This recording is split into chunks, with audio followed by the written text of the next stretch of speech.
They say she was a monster, a creature of pure terror whose gaze could turn a man to stone. But have you ever heard the story of the woman before the monster? Before the serpents and the stone-cold eyes, there was Medusa, a priestess in the temple of Athena, the goddess of wisdom. She was beautiful, devoted, and had vowed to live a life of purity, serving her goddess with unwavering faith.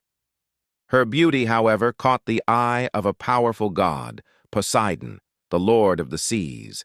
He desired her, and in a brutal act of power, he assaulted her not just anywhere, but within the sacred walls of Athena's own temple. A terrible desecration.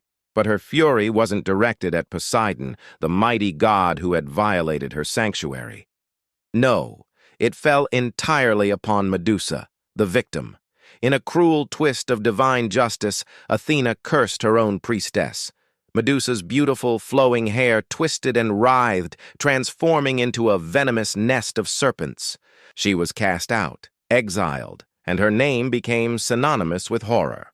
She was no longer Medusa, the priestess. She was Medusa the Gorgon, a symbol of terror. Yet in her story, we also see a profound tale of injustice and a desperate, lonely cry for vengeance. Years passed, and Medusa lived in isolation, her only companions the stone statues of those who dared to seek her out.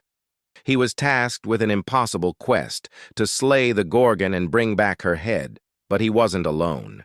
He was guided by the very gods who had a hand in Medusa's fate.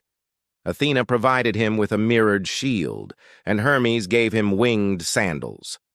With these divine gifts, Perseus found his way to her desolate lair. He knew that one direct look would be his end. He saw her sleeping, a tragic figure surrounded by her curse.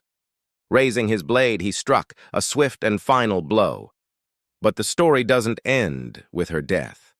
From the blood that spilled from her neck, something miraculous was born. Pegasus, the magnificent winged horse, and Chrysaor, the golden giant, sprang into existence, a strange and beautiful life emerging from an act of violence.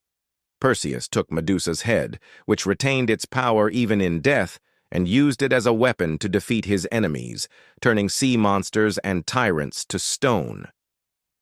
Medusa's story is so much more than a simple tale of a monster being slain by a hero.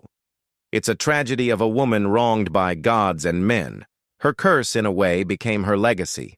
We have so many more legends to explore together. Thanks for watching, and we'll see you in the next one.